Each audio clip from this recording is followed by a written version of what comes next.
Hello and welcome to Daily Politics. I am Shafiu Suleiman.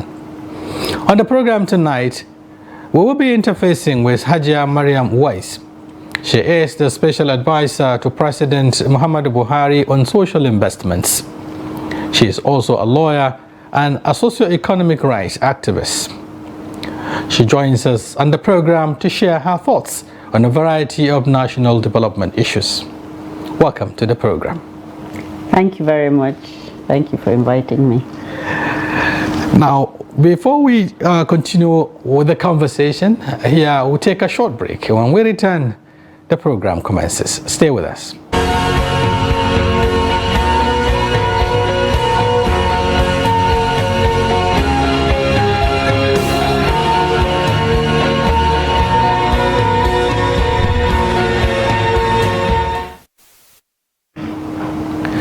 Once again, thank you very much for joining us, Hajia Mariam Weiss, on the platform.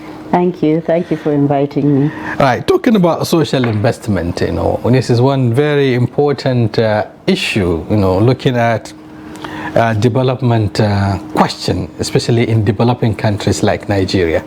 President Muhammadu Buhari, when he assumed office in 2015, clearly indicates his desire, to touch the lives of the poorest of the poor. Came up with several intervention programs, to this effect. And you happen to be the advisor to President Muhammadu Buhari.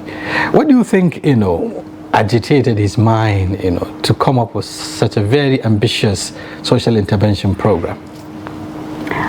Well, I think it's a bit evident the numbers of youth that we have that are unemployed. We have a lot of issues with poverty.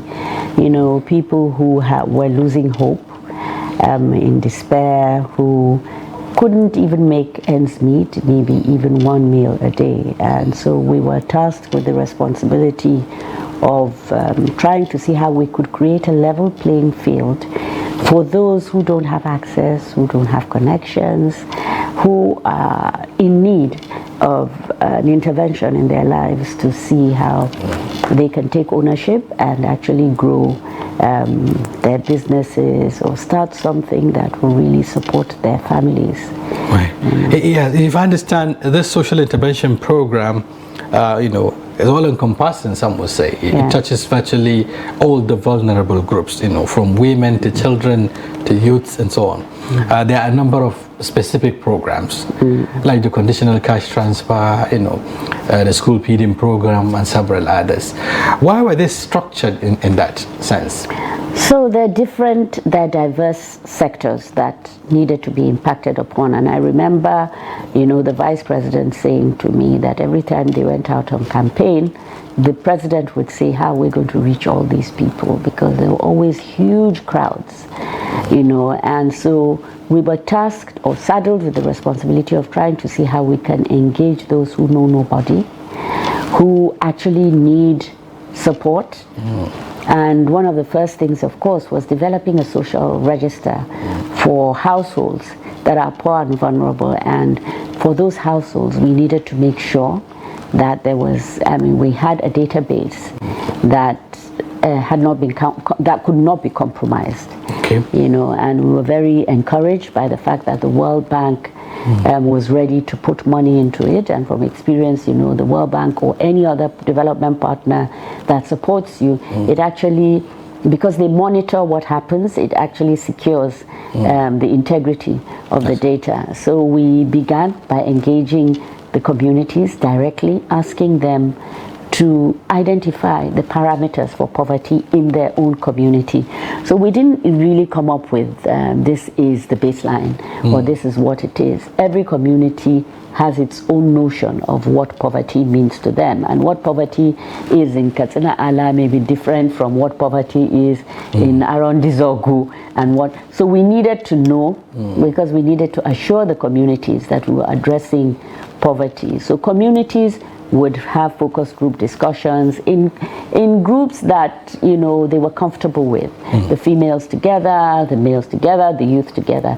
They would identify what the parameters were, and they would tell us which households fell into those parameters. And once they did so, we'd hold a plenary and there would be a discussion in the community. Is it true? And there are certain places, for instance, where the parameters drawn up was, oh, the children don't go to school. And I witnessed, somebody saying, no, he's not poor, it's just that he doesn't believe in Western education. He's okay. But some said they cook with firewood. You come up with different things. And there are some who actually are stigmatized. There's a community in the East that they said, oh, because the gentleman stood up and said, because my family, was two of my children involved in armed robbery, and this is why the community doesn't reckon with me, but the parameters they've drawn up actually align with what, the same thing in a Boko Haram community. I mean, in a community in Borno State, another gentleman stood up and said, because my children joined the Boko Haram, the community doesn't like me, so they haven't put me in. We get a consensus and a sign-off from each community, and then each household is visited. And then there are parameters for deciding or ranking them based on the size of the household, the assets that the house has, whether they have water, roofs. There's so many parameters, several fields that we look at, and that actually ranks them. So now we have when the information is collated by the state, it's sent to the federal and it's cleaned up, and that has become a social register. We have over 44 million people on that household now, and it's as objective as you can get. 44 million. Somewhere I saw about 9.8 vulnerable households in Nigeria. 9.8 million thereabout. Yes. Because the figures keep changing. Because it's growing. We started with 1/3 of the poorest third of the state. Then we grew into the second senatorial district, and then we grew into the third senatorial district. So the figures have been growing, and some states did not start as fast as others. So unless we have a team that we're satisfied with in the ministries of budget of each state, we have somebody who understands gender, who understands poverty, who can do the statistics. There's a poverty ranking, there's a proxy means test formula that's on a device that we enter this information in, and it automatically ranks these families. So once that information is loaded, it's sent to federal and it's cleaned up. Because a lot of Nigerians will be wondering, when you say poorest of the poor, they begin to wonder who actually falls within this category. It's the communities that determine. Nobody from federal or even the enumerators is allowed to tamper with the information. It's the communities that decide. So there are no yardsticks as from what you expect in terms of. No. You just tell us what is poverty in your own community. And once you tell us, we enter the information. If we go into your community, like in one of the states in the southwest, a chief said, I fall into that, and nobody could argue with him. But when we went to his house, he had an old Peugeot. As you enter it in the asset, it made him richer than the rest. You understand? So that's why we use the proxy means test. And so even though he remains on the social register, we have only been paying people on the lowest sixth decile, so that we only pay those that are the poorest of the poor on that register. So if I understand, the device itself now recognize, if you like, or authenticate who actually is among the poorest of the poor. No, we visit each house and we ask them questions. How many people eat from the same pot in this house? So 15, 5, whatever it is, we enter. We enter youth, ages, we enter gender, composition, we enter whether there's water, whether there are assets, what assets there are. And that informs the ranking of whether they are poor or not in terms of that community. You understand? And that is the social register. So each state develops its own social register, but put together at national level, it's the national social register.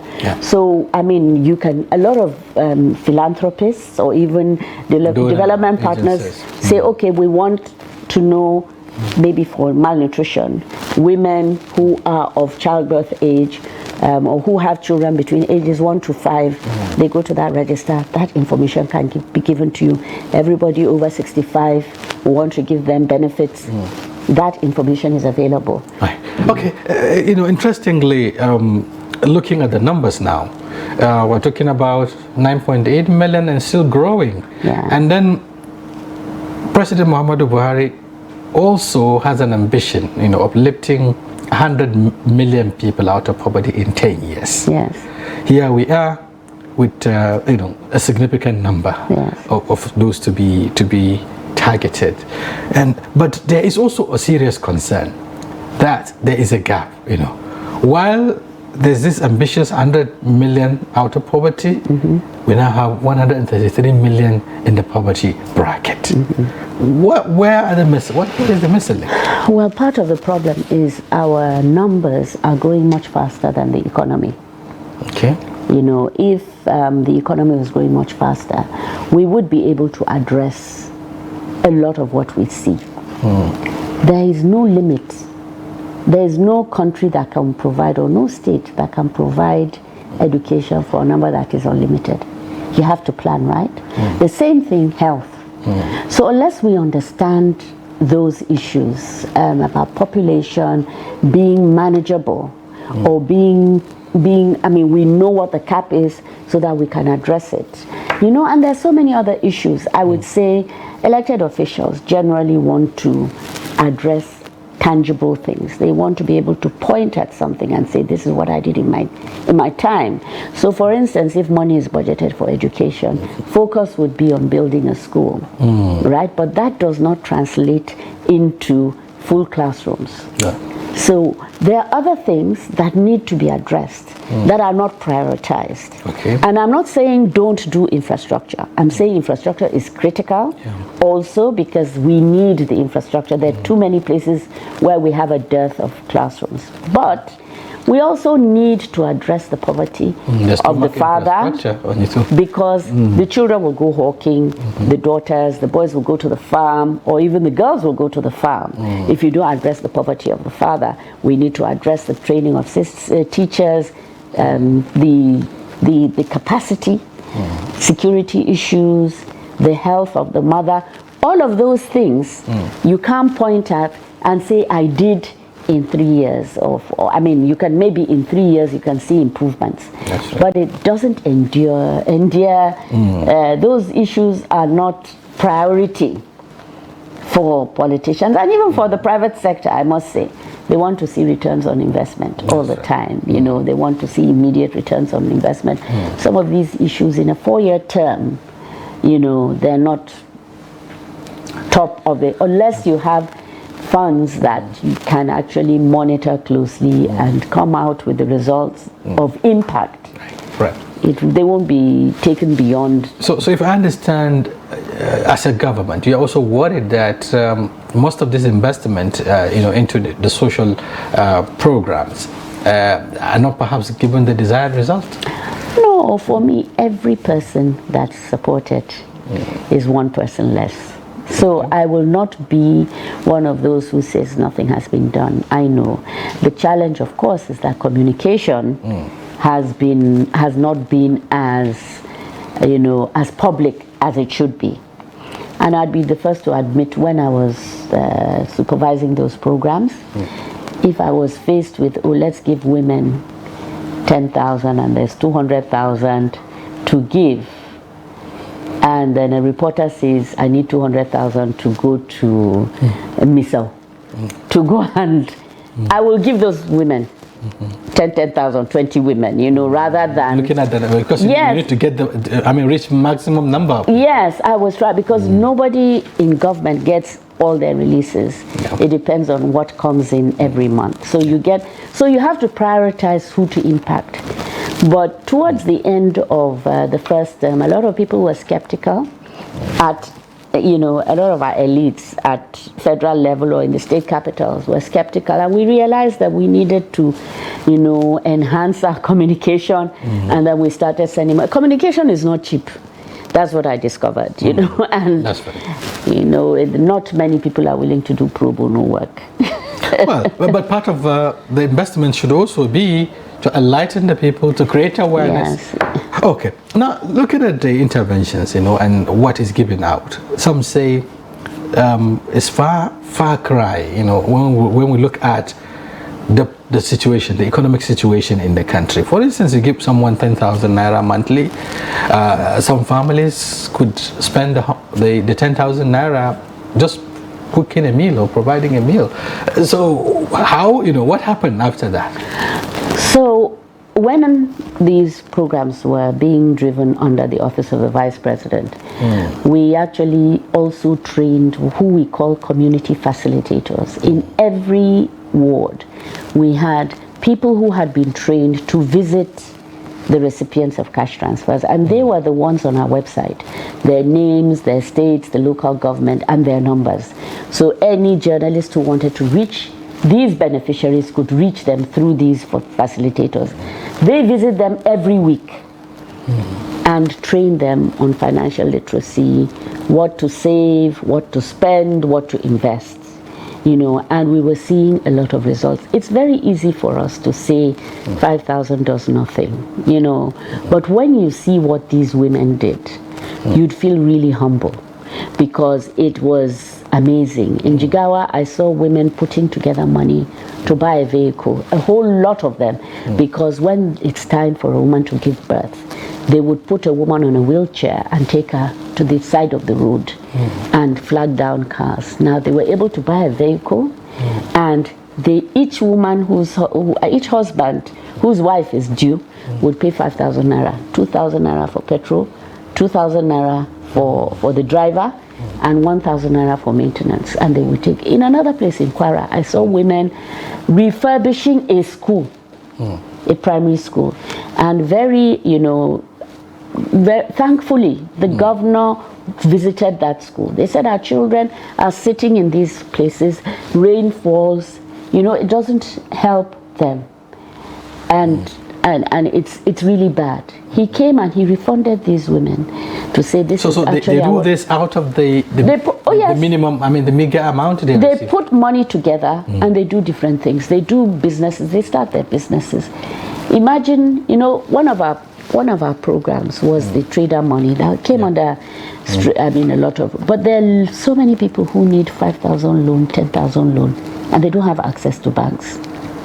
If you go into the market, you find those selling alehu or efo, spinach, you find those, selling water, really needing this money, but unless they know you or they know me, they don't have access. So this money was targeting people who need that kind of money, little amounts, but who can improve their businesses. I'll never forget one day in Kano. I'm from Kano. I was going to the airport. This chap followed me, Hajia, and I actually thought he was on substance abuse. I was worried. I was running until he said Hajia SIPs, and then I turned. He said, "I just want to thank you." In Hausa, I sell water on a wheelbarrow. Because of this 10,000 naira, I've been able to bring my brother into the business. I've grown my business. Now, anybody that pays 10,000 back within 6 months is now entitled to 20,000. If you pay back 20,000, you're entitled to 50,000. We're trying to build a credit history for these people. So by the time they get to 100,000, they can go to a microfinance bank and say, look, I have the history of paying back as and when due. And this is what was really, where do these people get money? Imagine how much we spent setting up AMCON. And how much we spent doing trader money. So how do you document all of this? Because there has been concerns in respect to the figures. Nigerians are worried. They want to see the numbers. Who are benefiting from these interventions? How much money is involved? There's I can give you all that information from 2015 to 2019. It was out in the public. I made statements. I held press conferences, and the Bank of Industry has down to the geolocations of the beneficiaries of trader money. They have all the data. If you take the time to go to the command room, you'll see it. For us, for the other programs, we did Empower, we did school feeding, all of the people we paid got paid through NIBS because we needed their BVN. If you didn't have a BVN, it means it didn't match your account number, or if you didn't match your account number, your name, then you wouldn't be part of the program. We're trying to but wouldn't that should change the unbankable community who are also vulnerable? Who are the unbankable community? In every community where we had a primary school, we had women that cooked. And everyone, the only challenge we saw was sometimes the women would give the accounts of their sons or the counselor or somebody, their husband, and the person would get the money and not tell them. So they would now think, and this is not something that is our design. So we threw out a lot of monitors. We got Action Aid to get us monitors, and they were on the field. And then SSS really helped us. So we had quite a number of people locked up, or at least reported to EFCC and ICPC, where they were government officials, to try and see how we could catch up with those people who were trying to defraud even poor people. It was really outrageous in the cases that we discovered, but in many cases we had women who were really doing well, growing their businesses. Yeah, you talked about appearing on TV, granting interviews and what have you. But in terms Nigerians, a number of Nigerians wanted to see, for instance, a display of such register, indicating the numbers, the people, their addresses, and so on and so forth. So maybe NASCO should do that, the body that's doing that. But I should remind you that the FOI Act actually precludes or prohibits, without the consent of the person receiving grants from government, prohibits the publication of their names. So this is why, to get around it, people that were skeptical, we put on our website all these community facilitators that were supporting them, and we had documentaries done. Go there, speak to those people. They will take you to the individuals on the register who have been given these grants, and they will be, you can talk to them directly. We don't even know them. And this is what we actually set out to do. This is what happened for many journalists. So if I understand, you don't just publish the names because you are worried, they could be stigmatized and considered as It's not just stigmatized, it's that there's a law against it. The FOI Act says don't publish names of people who receive grants without their consent. Now, how do we start going around 44 million individuals saying, do you consent to your name? Some people will tell you, I'm not poor. Stop calling me poor. And we have these documentaries that can actually help, validate what we were saying. But this I am saying, I'm speaking strictly between 2015 and 2019 when I was there. I still have all the information that is required, including their names, their numbers, not of the social register, but beneficiaries, cooks, Empower, Trader Money. We have it all. Okay, looking at the nature of the programs, there are some that are one-up. Like, for instance, talking about the provision of 774,000 special works, program, which was done some time ago. There has been a lot of controversy with regards to whether it has actually impacted the right people. So that is not under, that was never under it was under the Ministry of for Labor and Productivity. It wasn't under us. Oh, okay. The overall objective, just like you said, is to reduce poverty among the people, is to also, address the issue of hunger. But today, looking at the NBA statistics, we're talking about 133 million in multidimensional poverty. How does this resonate? Well, I cannot speak for the programs as they are under the Ministry for Humanitarian. I can tell you that in our time, we could verify 13 million individuals who received support directly, indirectly, almost 40 million, because we have families. We have people who are agents, that were part of this thing. We have different aggregators who used to supply fish, who used to supply eggs, who used to supply, to the programs.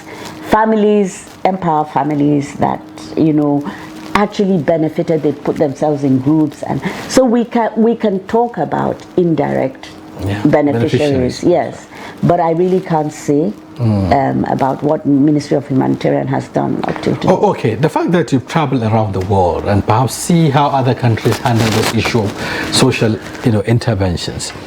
Do you think there are gaps in our own, the way we handle our own, and what needs to be done to rejig it so that it can get the desired impact? Yeah, one of the issues for me was data. we didn't have data, so we couldn't verify, we couldn't authenticate, but I think Nigeria has done quite well, and the BVN has proved very useful for us. Working through NIBS, I mean, if we're given like 500,000 young people and we share the information with NIBS will come back to us to say, okay, maybe about 413,000 are people who we can engage, and we pay through them. If somebody dies, for instance, and there's no movement on the account, NIBS can recover the money for us. You understand? So it was very meaningful for us to work through agencies. And what has happened is that CBN or BVN, which is under NIBS, that's right, chaired by CBN, have been working with NIMSI. Okay. So trying to get our NIN numbers, that's right, and it's really growing, because even now, not many poor people apply for passports or get driver's licenses, but it's growing. You must have a NIN number for certain, and this data is critical for us. Right. And beyond that, our social register also has a community profile. Okay. So every community that our enumerators go into, they feed us back with the primary schools, the nearest primary schools within that community, secondary schools, healthcare centers, supermarkets, police stations, the road there, if it's a path, if it's a creek, give you a holistic approach, the banks, in terms the of agents, all of that is there for every community. So if it is Airtel that you can do payments through, you can do that in certain communities, but in other communities it is Glo or MTN. Depending on the network. So the banks, the areas that have banks and those that don't have banks. And it has really stimulated a lot of banking in those areas, and I think this is the beginning. Right. Yeah. Okay, thank you very much, Haja Mariam Uwais, for talking to us on Daily Politics. Really appreciate your perspectives. Thank you very much. Viewers, this is where we wrap it up with Haja Mariam Uwais on the platform tonight, as we take a look at development issues, especially with regards to social investment programs, and of course the National Social Investment Register, which is currently being put together. Thank you very much once again for coming. Thank you for having me. We'll take a short break, and when we return, the conversation continues.